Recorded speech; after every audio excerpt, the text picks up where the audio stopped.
Hey everyone, I'm two-time U.S. Women's Chess Champion Jennifer Shahade, and I am here with Fabian, my son, and we are going to talk about a really cool game between Capablanca, who we talked about last week, and Philadelphia, I don't want to call him legend, but a great Philadelphia player by the name of Norman Tweed Whitaker.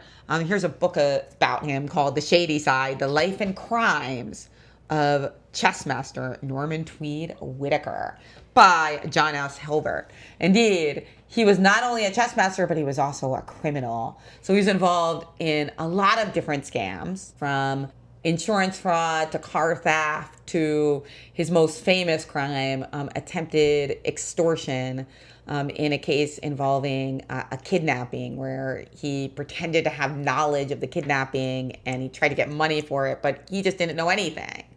And he ended up going to prison for 18 months for that one. He even ended up spending time in the infamous Alcatraz prison. Now, this one was played in Philadelphia at the Franklin Mercantile Chess Club. Franklin Mercantile is the second oldest chess club in the whole country. And it was like literally 6 blocks from where we are now. Yeah, I know, right? Really close. But on the chessboard, he was very gifted. In fact, so gifted that when he played the great Capablanca, the third world chess champion, considered to be by many the most talented player of all time, he was able to get the better of him. And in this position as black, he isn't on move, actually. But Capablanca made a big mistake here and played the move h4. So you'll notice here that the knight is in precarious position because it's semi-trapped. It can't come out to knight g5 because then black would just do what? If the knight tries to escape to g5, where can black play? Yeah, queen c1 check. So h4 is actually a very logical move because now knight g5 can't be played. And yet, it's not a good move. So Capablanca was hoping that he'd get his knight to g5, and king h7 doesn't work right now because queen takes f7 check, right? But what's the problem?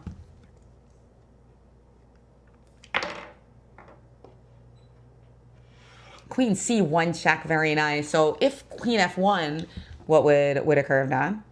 Whitaker denied. Yeah, so after queen f1, just queen takes f1 and knight. So you can't do that. Instead, king h2, what happens? It's the only other option, king h2. So now what? There we go. Queen c7 check, bingo baby. And now when the king moves, what's the difference? What can black do now? There's nothing protecting the knight. Well, there's nothing protecting the knight, and what's up with the bishop now? The bishop is defended. Yeah, the bishop's now defended, so black just takes the knight, and now that's a scalp for the Philadelphia board Whitaker, who was only 18 years old when this game was played. Now, I should point out that this wasn't a regular game. This was a simultaneous exhibition, meaning that Capablanca was playing 21 other players. And this is the exact type of thing that you miss when you're giving a simul. When the other 20 players, where'd they go? I think that Whitaker might have been the strongest. But were they any 2000s? Well, not totally sure, but Whitaker, I think, in this game was playing at the 2000 level. He was definitely pretty strong. He also beat Lasker, by the way. I should also point out that in this position, Capablanca could have kept fighting in a much stronger way by playing the move queen f4, simply stopping queen c1. And now it looks like we still have checks, queen a1 and queen a1, and that's true. But that doesn't work because he... But after queen a1 and queen a1, we don't want to play queen f1 because then you can take and take this again. But the difference is that now when we play king h2, there's no check on this line to defend the bishop, so you still can't play king h7 because the queen takes f7. So that would have kept Capablanca in the game, but it's not surprising in a simul that he missed the sneaky queen c1 and queen c7. Have you ever played in a simul? Yeah. Who'd you play in a simul? Yeah. That's true. You played in simuls together. You also played my friend Ben Johnson. You played Svetlana Demchenko in DC. So you played a few simuls. Are they any rated simuls? Simul is not rated because it wouldn't be fair to the player who's playing many players at once, because then they would just lose tons of rating points. Why? Because you tend to So and my peak rating was 2,400. But if I'm playing a simul, I'm playing more like a 2,000, like several hundred points lower than my rating, because it means that I'm not able to really calculate. I'm mostly playing on instinct. Now, against players who are, 500 or 600 points lower than me, or even more than that, that's going to be usually enough to win. My instincts, right? But when you're playing somebody who's really strong or your own level, you'll usually lose in a simul. No, but what about you're playing like 500? Well, if you're playing against 500s in a simul, then, usually the Grandmaster will just win every game unless one of those 500s is up and coming. What if one 500 wins and the rest lose? Would the Grandmaster win rated? Well, it's not rated, but usually they would win a prize. If they were rated? Well, it's not rated because it wouldn't be fair, but usually the Grandmaster will give the player a prize, like maybe a signed copy of Thinking Sideways. Is that would that be a good prize, Fabi? Oh, thank you, honey. No. Yeah, so book me for a simul and you will get a signed copy of Thinking Sideways if you beat me, or if you buy it, I'll sign it. All right, let's look at the next game. This is going to be a rematch where Capablanca gets to play against Whitaker a few years later, but this time it is not a simul game. Okay, let's see how that one goes. Can we do a race? Sure. Ready, set, go. How is she going so fast? She's taking some time. Yeah, I win. No, you're mixing them up. I got it first. The camera will tell the true story. I don't know who won that. So here we're going to look at the game that they played in 1913. Rematch time, baby. And this time Capablanca was black. So you had the side of Norman Whitaker, the criminal chess player. Wow. Well, he played d4, actually. So I'll show you the game. Well, Capablanca beat him the second time because Capablanca probably had a bad game or played bad that game, or there were lots of people. So he probably just crushed him. Well, I wouldn't say he crushed him, but we'll see how it happened. But yeah, of course, playing somebody in a simul is much harder. So d5 here, which is kind of interesting because the pawn just moved from d6 to d5. So why didn't they just play d5 in the beginning? That's a great question. I'm going to explain why. So if he played d5 here, maybe he wanted to mix things up and not play against Queen's Gambit lines. Well, after you put the knight on c3, you can't play c4. So now Capablanca thinks, hey, I'll just play d5 because he wants to avoid white playing the move e4 and grabbing a big center. Is it actually the best move? Probably not, because you can also play with this like center with an extra tempo, but it makes a lot of sense as well. And it's interesting because if your opponent were to play knight c3 on after d4, knight f6, if they're going to play knight c3 right here, it is important to remember that d5 is a really good move because you don't have to worry about Queen's Gambits anymore. Okay, nonetheless, let's keep going. So after this, he plays bishop f4, kind of has like an advanced version of the London, e6, e3, bishop b4 by Capablanca, pinning this knight. Looking to play something like knight e4. So Whitaker played bishop to d3. And now c5 was played, castles, c4, bishop e2, bishop c3, pawn c3. So this was Capablanca's idea, to play knight e4 and get a strong knight now that we've pushed the bishop back. Queen e1, queen a5, and now a very interesting sequence by Whitaker. He played the move knight d2, which at first looks like a bad idea. Can Capablanca just take the pawn? Well, let me ask you, Fabi, what happens if Capablanca takes the pawn with the queen? What can white do now? Knight e4, bingo, and now after queen takes e1, what can white do? No. If I do that, then pawn takes e4, and it's okay for both sides. I mean, maybe white is doing well, and there as well, to be honest. But yeah, here we win a full piece, because after knight d6, the king moves, and then we takes this. So what kind of tactic is knight d6 check called? And in between. AKA intermezzo, AKA Zwischenzug, AKA intermediate move. You know, if it has so many names, it must be important. Okay, so instead, let's consider what Kappa did. Capa took with the knight. And now, Whitaker played an outstanding move. But did he lose? Don't you want to find out later? What do you want? Don't you want to find out later?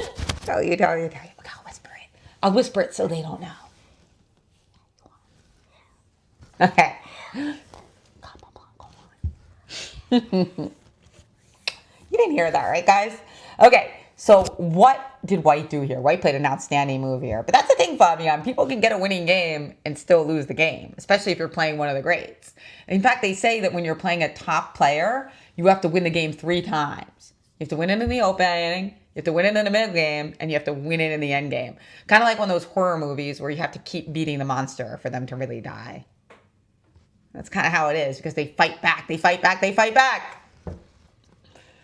The outstanding move is here. That's a good idea, but then after pawn takes c4, what's your follow-up? Also, I have knight takes c2 check in between move if I really want to. Well, if you don't have a follow-up, don't give up a piece, Fabian.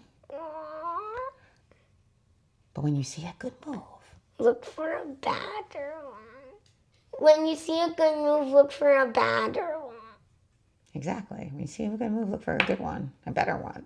A badder one. Knight b1 is a good idea, because if knight takes b1, you win my queen, but I can play knight takes e2 check, so no bueno. I think it's bishop takes c4. Indeed. X-Slam, baby. And now after pawn takes c4, which didn't happen, by the way, Capablanca did not play this. But if he had done this, pawn takes c4, now knight c4, and you can't move the queen to too many good spots. Most of them will just take back this knight. The only one that holds on to the knight is queen b4, but now there's knight d6 check, which is a real bummer for black. And notice that you're now also pinned, so ideas like knight e4 and bishop d6 are in the game, and Capablanca did not want any part of this with his king stuck in the center and White's pieces all over him. So instead, he actually just accepted the fact that he was going to lose his pawn and that, hey, he won a pawn himself, so maybe he could survive this.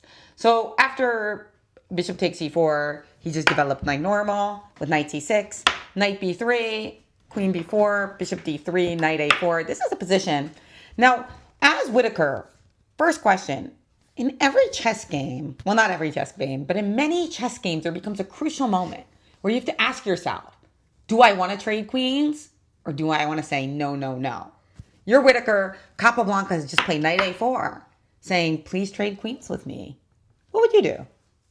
Yay or nay? I would say no. I agree, and so did Norman Whitaker. This is not a great position to trade queens. Now, what are some of the factors that you consider when you're deciding whether or not to trade queens? I don't know. Well, one factor that you sometimes consider is, are you up material? Well, in this position, it's equal, so that's kind of a wash. The other question you often ask is, whose king is or will be safer? And do you have any feelings on that one? I mean, White's will be safe. Well, White's already castled. But not only that, this bishops could be really well poised to create an attack. So excellent. And that's a thing, and a sign maybe that Whitaker is going to be a good player, because there are some players that when they're playing up against somebody really good, they just want to trade. So they're not thinking like, is this trade good? They're just kind of like, trade. I call it trade-itis. I call it trade-itis. But Whitaker didn't have that, and he played queen e2, queen h5, threatening mate, f5, g4. And Capablanca fought back, and 30 moves later, they got into a really wild and cool position. So we're going to skip ahead to that. I think this book is for you. Oh, it sounds like a great book for me. I love to learn new openings. Thank you, Fabian. Okay, let's take a look at this position where Capablanca made a very interesting gesture. So this position is actually pretty balanced, even though it looks quite wild. The computer thinks it's pretty balanced. Sometimes it's going to lead to perpetuals. But Capablanca playing black here, according to the New York Times, 1913, he touched his queen and he put it on this square. Then he realized he didn't want to move his queen here, put it back, and played this. So he didn't cheat or break any rules because he didn't take his hand off of it. But What happened was that Whitaker must have gotten really excited about the possibility of this move getting played. Because if this had been played, d5 wins a tempo on the queen, and white's attack is starting to formulate. Now, I'm not going to say it's winning by force, but the position looks very promising for white now. Because that's a really, really nice extra tempo. Like, for example, queen e1, king f5, a5, rook b8, a4, a3. And now, in this position, if, let's just say, again, this is just a bit of a fantasy variation, like suppose bishop f1 here. Now, rook h8 check, king h8, king g6, and we're actually checkmating. King here, if you check me like something like this, I have king f7. And then if you try to go like here, I have bishop c7 cutting off. And now g6 is coming, queen h4 is mating, and black won't be able to survive this. This is an example of what could have happened if Capablanca had played queen c3, because it would have given white this extra time to develop his attack. But as it turned out, he thought better of it, and at the last moment played queen to g1. And now, all of a sudden, for the first time in the game, because Whitaker played a really, really good game, he played d5 anyway. So it's almost like he played d5 as if queen c3 was played. Isn't that weird? It's almost like psychologically he couldn't let go of the fact that Capablanca had not played the move that he gestured towards. d5 is just horrible. For the first time in the game, Whitaker made a horrible error. And my theory, after reading this, is that he couldn't let go of his excitement that Capablanca was going to make a mistake. And so he almost like played with the excitement as if he had made that mistake and played d5 anyway. But d5 is now terrible. Instead of attacking the queen, now d5, it's like the total opposite. It allows black to do what? That makes a lot of sense, but that's not what happened. There's a better move. So you want to try to do that to checkmate, but I guess I can just like play queen g3 and try to stop it. Oh, that's kind of interesting. Yeah, because then if h2, rook h2. So what to do here is black. Yeah, bishop takes d5 check. Very nice. Just winning a free pawn. To me, it's kind of wild that he played this move d5 when it just loses a pawn for nothing after playing like 55 good moves of chess. It's just a really bizarre turn of events. And I think what it shows me is something really important about mindset. In chess and in other games and in life, you want to have a sense of equilibrium. If your desire becomes too extreme, like I wanted to play queen c3, I wanted to miss this mate, I wanted to miss this tactic, then sometimes it's hard for you to reset when your opponent doesn't let you do that, right? So just try to keep your desires somewhat low while you're playing. Of course, we want to win, but if we get too specific about what we want, sometimes it can really damage us psychologically, because I really think that is what happened in this game, because d5 just makes no sense. It's like in his head, Capablanca's queen was still on c3, but it's not. It's on g1, and this is check, and now he wins a really important pawn. So instead, queen g3 was played. But as you can see, the wheels are quickly turning off, because after the next few moves, another pawn goes. Capablanca is just totally on top now. After queen c1 check, rook d2. They played a few more moves. White played queen to h4 check here. King g8, bishop e5, rook e6, queen d4, h2. Now this bishop is pinned, so it can't capture it. Queen d8 check, king h7. And actually, it's kind of a wild position because this rook is attacking h2 and this bishop is taking h2. But what's this thing that both of these pieces have in common? They're pinned. They're both pinned. So there's no way for Whitaker to stop this runaway pawn. And he did end up losing to Capablanca. But what a fight, actually. I mean, he was doing fantastically into the 11th hour and just made that mistake. When They were 11 hours in the game. they actually played on 2 different days, because back then they had something called adjournment, where once the game reached a certain point, you actually sealed your move in an envelope and then went and back to sleep and to analyze the game, and then the next day played it out. Now, this was before chess computers were really strong, so some players would have better coaches and friends than others, and it might give them an advantage. Or some would just want to go right to bed. It was called adjournment. Do you think we should bring it back?